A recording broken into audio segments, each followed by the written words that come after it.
Ang gabi ay tahimik sa ospital. Ang monotonong tunog ng mga makinang pangsuporta sa buhay at ang mahinang hakbang ng mga nas ang tanging pumupuno sa katahimika. Ngunit biglang may bumalot na kakaibang eksena. Bumukas ng biglaan ang mga pinto at kumikislap ang mga ilaw sa pasilyo. Isang kamanghamanghang tagpo ang bumungad sa lahat. Isang makapangyarihang kabayo na may madilim na balahibo at malalim na mga mata ang pumasok sa ospital. Tinulak nito ang mga automatikong pinto gamit ang taglay na lakas. Para bang mga piraso lamang ito ng papel. Kumilos ito ng may kakaibang pagkaapurahan. Walang pakialam sa kaguluhan na nalikha nito.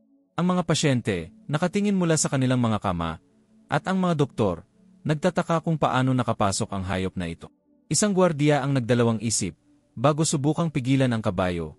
Ngunit ang titig nito, nakatutok sa destinasyong tila alam na alam nito, ay nagpatigil sa lala. Para bang naramdaman niyang may mas malalim na layunin sa ginawa ng kabayo. Ang bawat yabag ng kabayo ay bumabalikaw sa sahig. Naglalaganap ng tunog na tila, hindi matitinag na martsa. Walang sinuman ang makapipigil sa likas na lakas na iyo. Hindi ito mukhang nawawala o natatakot. Malinaw na alam nito ang kanyang patutunguhan. Habang sumisigaw ang ilan, naglakbay ang kabayo sa mga pasilyo ng may katumpakan. Para bang kabisado nito ang bawat sulok ng ospital. Sa hindi maipaliwanag na paraan, parang alam ng kabayo na sa ICU, ang hangin ay mabigat at ang buhay ng batang si Pietro ay nakasabi sa isang manipis na hibla. Napapalibutan siya ng mga kubo na nakakabit sa kanyang marupok na katawa. Ang tanging senyales na siya ay naroroon pa, sa pagitan ng buhay at kamatayan, ay ang tuloy-tuloy na tunog ng mga makina. Pinagmamasdan siya ng nas na si Lara. May dinadalang tahimik na sakit sa kanyang puso. Maraming ganitong eksena na ang kanyang nasaksihan. Ngunit ang kaso ni Pietro ay tumagos ng malalim sa kanya. Siguro, dahil walang nagmamalasakit sa bata roon, walang kamag-anak, walang magulang na humahawak sa maliit niyang kamay upang magdasal para sa isang milagro. Ilang minuto na lamang ang natitira bago magdesisyo. Sa kabilang dulo ng silid, ang doktor na si Vincius, isang taong dala ang bigat ng pagsagip ng mga buhay at pagkatalo sa laban, ay naghahanda na para sa huling hakbang. Ang kanyang mukha, laging matibay, ay ngayon naglalarawan ng pinaghalong pagod at kawalan ng pag-asa. Alam niyang nagawa na nila ang lahat. Ngunit hindi na akayanin ng puso ni Pietro. Narito pa rin tayo, mahinang sinabi ni Lara, na parang hindi umaasa ng sago. Napabuntong hininga si Vincius, nakatingin pa rin sa mga graph ng mga makina. Alam niyang dumating na ang oras, alam ito ng lahat sa ospital. Ang huling desisyon ay mabigat, ngunit hindi maiiwasan, ang pagputol sa suporta sa buhay ni Pietro. Subalit ang atmosfera sa silid ay tila tumatanggi sa desisyong iyon, na para bang ang tadhana mismo ay lumalaba. Bumukas ang pintuan ng marahan, at ang dilim sa loob ay bumalot sa walang malay na katawan ni Yuri. Nakakabit din sa paehong mga kubo at makina na nagpapanatili sa buhay ng kanyang anak. Naroon siya, ngunit parang malayo, nakalubog sa isang koma na tumagal na ng ilang linggo. Ang katahimikan ay halos nakakasakal. Napuputol lamang ng maingat na ritmo ng mekanikal na bentilasyon. Para sa mga doktor, si Yuri ay isa lamang pasyente sa mahabang listahan. Ngunit para kay Aura, siya ay higit pa. Siya ang puso na nakaayon sa kanya mula pa noong unang nagkakilala sila. May hindi maipaliwanag na koneksyon sa pagitan nila. Isang ugnayan na lampas sa salita, lampas sa pagkaunawa ng ta. Sa kawalan ng malay ni Yuri, ang mga alaala ng nakaraan ay tila nabubuhay muli, tulad ng mga alingaw-ngaw na bumabalik sa kanyang isipa. Naalala niya ang mga araw na sila ni Aura ay magkasamang nangangabayo sa mga bukirin. Nararamdaman ang hangin sa kanyang mukha, ang tunog ng lupa, at ang lakas ng hayop na nasa ilalim ng kanyang mga kama. Ang kanilang pagkakaibigan ay nabuo sa mga simpleng sandali, ngunit puno ng kahulugan, kung saan ang katahimikan ay mas makabuluhan kaysa anumang usapa. At kahit ngayon, sa kanyang pagkakahimbing, nararamdaman ni Yuri si Aura. Nararamdaman niya ang presensya nito na tila nasa tabi lamang niya, laging naghihinta. Habang ang ospital ay umiiko sa mga desisyong makatao at makatuwiran, may hindi nakikitang puwersa, isang bagay na walang sinuman ang nakakaintindi, na nag-ugnay sa ama, anak at kabayo. Parang si Aura ang nagdala ng huling hibla ng pag-asa, ang tanging ugnayan sa pagitan ng isang buhay na nasa bingit at ang pangako ng isang hinahara. Nakatayo si Aura sa harap ng inkubator. Ang malalalim niyang matay nakatuon sa maliit na katawan ni Pietro. Ang sanggol ay mas lalong mukhang marupok sa ilalim ng malamig na liwanag ng ospital, balot ng mga kable at tubo. Mayroong halos banal na katahimikan sa sandaling iyon, para bang huminto ang oras. Si Lara, na handa nang tawagin ang seguridad upang alisin ang kabayo, ay natigila. Mayroong kung ano sa presensya ni Aura na nagpigil sa kanya. Hindi ito isang nanggugulo, hindi ito naroon ng walang dahila. Nandoon ito para sa isang layuni. At si Lara, sa unang pagkakataon sa gabing iyon, ay pinahintulutan ang sarili na maniwala na marahil ay mayroong dahilan na lampas sa pag-aunawa. Ngunit si Yar Vincius ay hindi ganoon kapasensyoso.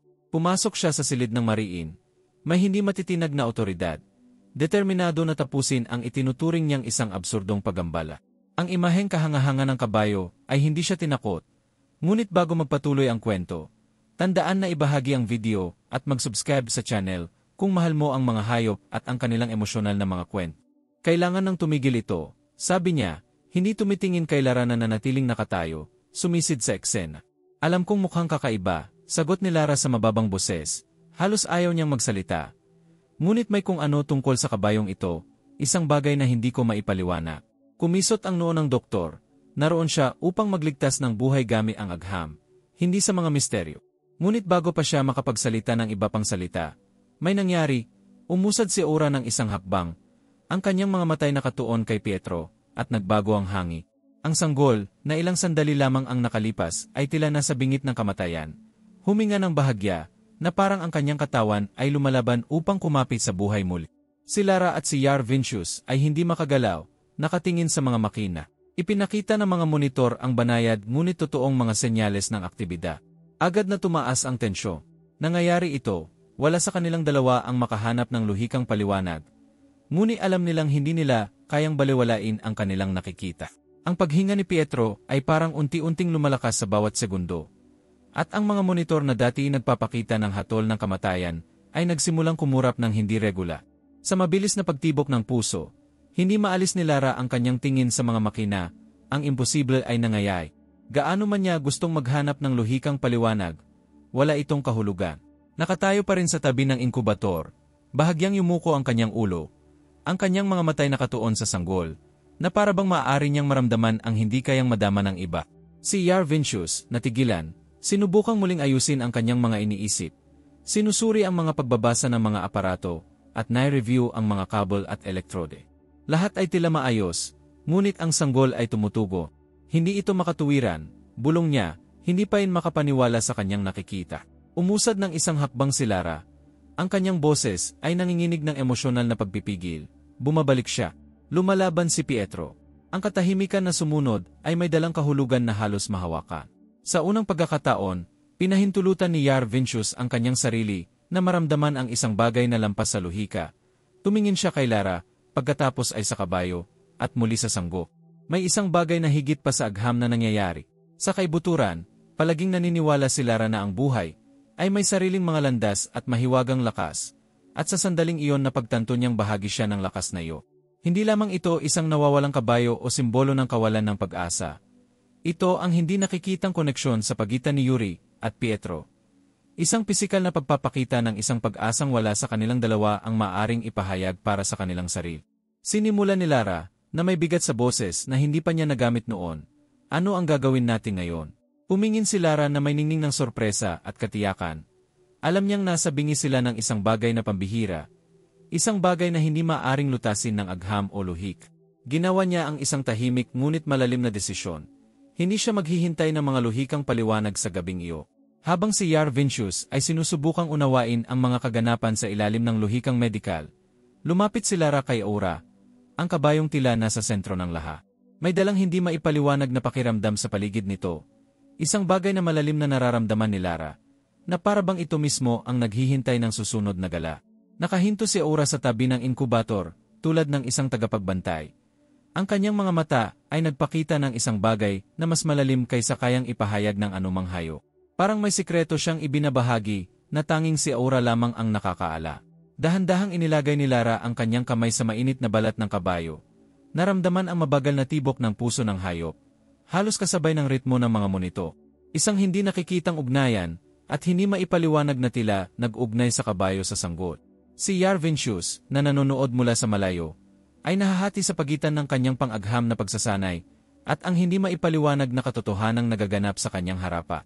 Alam niyang ang mga susunod na oras ay maaaring magtakda ng kapalaran ni Pietro. Ngunit, sa unang pagkakataon sa kanyang buhay, wala siyang mga sagot. Alam lamang niya na, sa isang paraan, Ang kahangahangang nilalang na ito ay naging tulay sa pagitan ng buhay at kamatayan ni Pietro. Pumingin si Lara kay Yar Vincius, at sa kanyang mga mata ay mayroong bago kumpiyansa. Hindi isang kumpiyansa sa medisina o mga makina, ngunit isang kumpiyansa sa isang bagay na lampas sa lahat ng iyo. Matatag siyang nagsalita, bigyan mo siya ng higit pang oras. Ang desisyon ay ginawa na. Sa malalim na katahimikan ng gabi, habang ang mga fluorescent na ilaw ng ospital ay naglalagay ng madidilim na anino sa mga pader, may nagsimulang magbago sa kabilang sili. Si Yuri, na nasa koma ng ilang araw, ay gumalaw ng isang daliri. Isang halos hindi mahalatang galaw, ulad ng banayad na pag-alon ng isang dahon sa hangin. Ngunit nakita ito ni Lara. Umigil siyang huminga sandali, ang kanyang mga matay ng lalaki, hindi makapaniwala sa nangyayari. Parang isang hindi nakikitang koneksyon sa pagitan niya at ni Aura ang pinalalakas, pinapakain ng isang bagay na higit pa sa pagkaunawa ng tao. Si Yuri, na nakulong sa pagitan ng dalawang mundo, ay nakikipaglaban upang umangat mula sa kalaliman ng kanyang kawalan ng malay. Sa kanyang isipan, lumitaw ang malabong mga imahe at pirapiasong alaala. Parang si Aura ang nagdala ng huling hibla ng pag-asa, ang tanging ugnayan sa pagitan ng isang buhay na nasa bingit at ang pangako ng isang hinahara. Nakatayo si Aura sa harap ng inkubator. Ang malalalim niyang matay nakatuon sa maliit na katawan ni Pietro. Ang sanggol ay mas lalong mukhang marupok sa ilalim ng malamig na liwanag ng ospital, balot ng mga kable at tubo. Mayroong halos banal na katahimikan sa sandaling iyon, para bang huminto ang oras. Si Lara, na handa nang tawagin ang seguridad upang alisin ang kabayo, ay natigila. Mayroong kung ano sa presensya ni Aura na nagpigil sa kanya. Hindi ito isang nanggugulo, hindi ito naroon ng walang dahila. Nandoon ito para sa isang layuni. At si Lara, sa unang pagkakataon sa gabing iyon, ay pinahintulutan ang sarili na maniwala na marahil ay mayroong dahilan na lampas sa pag-aunawa. Ngunit si Yar Vincius ay hindi ganoon kapasensyoso. Pumasok siya sa silid ng mariin, may hindi matitinag na otoridad, determinado na tapusin ang itinuturing niyang isang absurdong pagambala. Ang imaheng kahangahanga ng kabayo ay hindi siya tinakot, ngunit bago magpatuloy ang kwento, tandaan na ibahagi ang video at mag-subscribe sa channel kung mahal mo ang mga hayop at ang kanilang emosyonal na mga kwento. Kailangan nang tumigil ito, sabi niya, hindi tumitingin kay Lara na nanatiling nakatayo, sumisid sa eksena. Alam kong mukhang kakaiba, sagot ni Lara sa mababang boses, halos ayaw niyang magsalita. Ngunit may kung ano tungkol sa kabayong ito, isang bagay na hindi ko maipaliwanag. Kumisot ang noo ng doktor, naroon siya upang magligtas ng buhay gamit ang agham, hindi sa mga misteryo. Ngunit bago pa siya makapagsalita ng iba pang salita, may nangyari, umusad si Aura ng isang hakbang, ang kanyang mga matay nakatuon kay Pietro, at nagbago ang hangi. Ang sanggol, na ilang sandali lamang ang nakalipas, ay tila nasa bingit ng kamatayan. Huminga ng bahagya, na parang ang kanyang katawan ay lumalaban upang kumapit sa buhay muli. Si Lara at si Yar Vincius ay hindi makagalaw, nakatingin sa mga makina. Ipinakita ng mga monitor ang banayad ngunit totoong mga senyales ng aktibidad. Agad na tumaas ang tensyon. Nangyayari ito, wala sa kanilang dalawa ang makahanap ng luhikang paliwanag. Ngunit alam nilang hindi nila kayang baliwalain ang kanilang nakikita. Ang paghinga ni Pietro ay parang unti-unting lumalakas sa bawat segundo. At ang mga monitor na dati nagpapakita ng hatol ng kamatayan ay nagsimulang kumurap ng hindi regula. Sa mabilis na pagtibok ng puso, hindi maalis ni Lara ang kanyang tingin sa mga makina, ang imposible ay nangyayari. Gaano man niya gustong maghanap ng luhikang paliwanag, wala itong kahulugan. Nakatayo pa rin sa tabi ng inkubator, bahagyang yumuko ang kanyang ulo, ang kanyang mga matay nakatuon sa sanggol, na para bang maaari niyang maramdaman ang hindi kayang madama ng iba. Si Yar Vincius, natigilan, sinubukang muling ayusin ang kanyang mga iniisip. Sinusuri ang mga pagbabasa ng mga aparato, at nai-review ang mga kabel at elektrode. Lahat ay tila maayos, ngunit ang sanggol ay tumutugo. Hindi ito makatuwiran, bulong niya, hindi pa rin makapaniwala sa kanyang nakikita. Umusad ng isang hakbang si Lara. Ang kanyang boses ay nanginginig ng emosyonal na pagpipigil. Bumabalik siya. Lumalaban si Pietro. Ang katahimikan na sumunod ay may dalang kahulugan na halos mahawakan. Sa unang pagkakataon, pinahintulutan ni Yar Vincius ang kanyang sarili na maramdaman ang isang bagay na lampas sa luhika. Tumingin siya kay Lara, pagkatapos ay sa kabayo, at muli sa sanggo. May isang bagay na higit pa sa agham na nangyayari. Sa kaibuturan, palaging naniniwala si Lara na ang buhay ay may sariling mga landas at mahiwagang lakas, at sa sandaling iyon napagtanto niyang bahagi siya ng lakas na iyo. Hindi lamang ito isang nawawalang kabayo o simbolo ng kawalan ng pag-asa. Ito ang hindi nakikitang koneksyon sa pagitan ni Yuri at Pietro. Isang pisikal na pagpapakita ng isang pag-asang wala sa kanilang dalawa ang maaring ipahayag para sa kanilang sarili. Sinimulan ni Lara, na may bigat sa boses na hindi pa niya nagamit noon. Ano ang gagawin natin ngayon?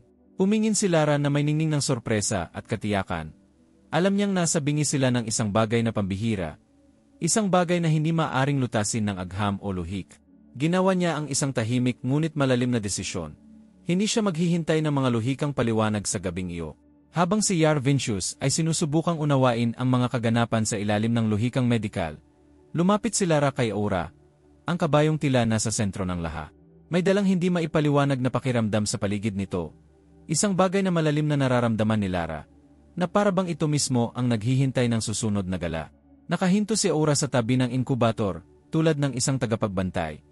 Ang kanyang mga mata ay nagpakita ng isang bagay na mas malalim kaysa kayang ipahayag ng anumang hayop. Parang may sikreto siyang ibinabahagi na tanging si Aura lamang ang nakakaala. Dahan-dahang inilagay ni Lara ang kanyang kamay sa mainit na balat ng kabayo. Naramdaman ang mabagal na tibok ng puso ng hayop. Halos kasabay ng ritmo ng mga monito. Isang hindi nakikitang ugnayan at hindi maipaliwanag na tila nag-ugnay sa kabayo sa sanggot. Si Yar Vincius, na nanonood mula sa malayo, ay nahahati sa pagitan ng kanyang pang-agham na pagsasanay at ang hindi maipaliwanag na katotohanang nagaganap sa kanyang harapa. Alam niyang ang mga susunod na oras ay maaaring magtakda ng kapalaran ni Pietro. Ngunit, sa unang pagkakataon sa kanyang buhay, wala siyang mga sagot. Alam lamang niya na, sa isang paraan, ang kahangahangang nilalang na ito ay naging tulay sa pagitan ng buhay at kamatayan ni Pietro. Pumingin si Lara kay Yar Vincius at sa kanyang mga mata ay mayroong bago kumpiyansa. Hindi isang kumpiyansa sa medisina o mga makina, ngunit isang kumpiyansa sa isang bagay na lampas sa lahat ng iyo. Matatag siyang nagsalita, bigyan mo siya ng higit pang oras. Ang desisyon ay ginawa na. Sa malalim na katahimikan ng gabi, habang ang mga fluorescent na ilaw ng ospital ay naglalagay ng madidilim na anino sa mga pader, may nagsimulang magbago sa kabilang sili. Si Yuri, na nasa koma ng ilang araw, ay gumalaw ng isang daliri. Isang halos hindi mahalatang galaw, ulad ng banayad na pag-alon ng isang dahon sa hangin. Ngunit nakita ito ni Lara. Pumigil siyang huminga sandali, ang kanyang mga matay ng lalaki, hindi makapaniwala sa nangyayari. Parang isang hindi nakikitang koneksyon sa pagitan niya at ni Aura ang pinalalakas, pinapakain ng isang bagay na higit pa sa pagkaunawa ng tao. Si Yuri, na nakulong sa pagitan ng dalawang mundo, ay nakikipaglaban upang umangat mula sa kalaliman ng kanyang kawalan ng malay. Sa kanyang isipan, lumitaw ang malabong mga imahe at pirapiasong alaala. Sa kanyang malalim at mahinahong mga mata, siya ang tila magiging buhay na koneksyon sa pagitan ng pag-ibig ng isang ama, ang buhay ng isang anak, at ang lakas ng tadhana. Ang misteryo kung paano nangyayari ang lahat ng ito ay nananatili. Ngunit ang hindi maikakailang katotohanan ay sa sandaling iyon. Ang pananampalataya at pag-ibig ay nagtagumpay sa mga hindi kapanipaniwalang paraan. Habang lumalalim ang gabi, ang silid ng ospital ay napuno ng bagong liwanag, isang pakiramdam ng pag-renew at mga bagong simula, kung saan ang buhay ay nakatagpo ng isang hindi inaasahang at milagrosong landa. Ang kapaligiran sa ospital ay puno ng tensyon na parang mahahawakan. Si Aura, na may malaking presensya, ay isang enigma na sumasalungat sa anumang lohikal na agha. Ang lahat sa silid ay nagulat. Ang kanilang mga mata ay gumagalaw mula kay Aura kay Pietro at mula kay Pietro kay Yuri, na hindi pa nagigising. Ang atmosfera ay mabigat sa pag-aalala at hindi tiyak kung ano ang mangyayari sa susunod. Habang tumatakbo ang mga minuto, isang mas kamanghamanghang pangyayari ang nagsimulang magana. Si Lara, habang pinagmamasdan si Yuri, ay napansin na siya ay gumagalaw ng mas masidhi. Ang kanyang mga mata, na dati nakapikit, ay gumagalaw na ngayon sa ilalim ng mga talukap at isang mahina na bulong ang tumakas mula sa kanyang mga lab. Ang tila himala ay naging sentro ng atensyon para sa lahat ng naroroon. Si Yar Vincius, na sa simula ay nag-alinlangan at nalilito, ay nakaramdam ng pagbabago sa kanyang sarili. Inialay niya ang kanyang buhay sa medisina at agham, palaging umaasa sa mga ebidensya at konkretong datos. Ngunit ang kanyang nasaksihan ay sumasalungat sa lahat ng prinsipyo na kanyang ala. Ang progreso ni Yuri ay hindi matatawaran at sa bawat maliit na pagbuti, ang pag-asa at misteryo ay lalong lumalago. Ang nas na si Lara, na may mga matang namumugto at puso na mabilis ang tibok, ay nakaramdam ng isang malalim na koneksyon sa lahat ng mga kaganapa. Ang paraan kung paano nanatili si Aura sa tabi ni Pietro, at ang unti-unting paggising ni Yuri, ay lumikha ng isang daloy ng emosyon na hindi kayang ipaliwanag ng anumang lohikal na paliwana. Ang ideya na ang pag-ibig at debosyon ay talagang maaaring mag-impluwensya sa buhay na may ganitong lakas ay tila nagiging totoo sa kanilang mga Si Aura, na may isang halos mistikal na kapayapaan, ay tila may napakahalagang papel. Ang kanyang presensya ay hindi lamang isang pambihirang kaganapan, kundi isang simbolikong lakas na nag-ugnay sa pag-ibig ng ama, ang buhay ng anak, at ang agham sa isang hindi inaasahang pag-iisa ng tadhan. Bawat hinga ni Yuri at bawat galaw ni Pietro ay nagiging isang patotoo sa isang bagay na higit pa sa pag-aunawa. Ang tuktok na sandali ay dumating ng si Yuri, na sa wakas ay muling nagkamalay, ay tumuon ang kanyang mga mata kay Pietro. Halatang emosyonal, isang mahinang ngunit tapat na ngiti ang lumitaw sa kanyang mukha, na nagpapakita ng lalim ng kanilang koneksyon. Ang koneksyon sa anak ay isang saglit ng pag-asa at pag-renew na tumalab sa lahat ng naroroo. Nagpalitan ng mga tingin sina Yar Vincius at Lara. Punong-puno ng tahimik na pangunawa, ang imposible ay tila nangyari. At bagaman walang agarang siyentipikong paliwanag, ang lakas ng pag-asa, pananampalataya, at pag-ibig ay naroroon, mahahawakan at totoo. Ang misteryo ng presensya ni Aura at ang paggising ni Yuri ay lumikha ng isang pangyayaring sumasalungat sa karaniwang pangunawa na nagpapaisi sa lahat tungkol sa malalim na koneksyon sa pagitan ng buhay, tadhana, at ang hindi maipaliwana. Ano ang sandali na pinakanakakaantig sa iyong puso o nag-iwan sa iyo ng walang salita? Gusto naming marinig ang iyong opinyo. Mag-iwan ng komento sa ibaba at ibahagi ang iyong mga pagmumuni-muni sa amin. Ang iyong pananaw ay mahalaga sa amin at makakatulong sa amin na lumikha ng mas nakakawiling mga kwento. Kung kilala mo ang isang tao na maaaring magustuhan ang kwentong ito, huwag mag-atubiling ibahagi ang video sa kanila. Sama-sama nating ipakalat ang mga sandaling nag-udyok at humahaplos sa puso. At kung sabik ka pa sa iba pang mga kwento na kumukuha ng esensya ng buhay at emosyon, mag-subscribe sa channel at i-activate ang mga notification. Sa ganitong paraan, ikaw ang magiging unang makaalam kapag naglunsad kami ng mga bagong video na tiyak ay magdadala sa iyo sa isang bagong emosyonal na pakikipagsapalaran.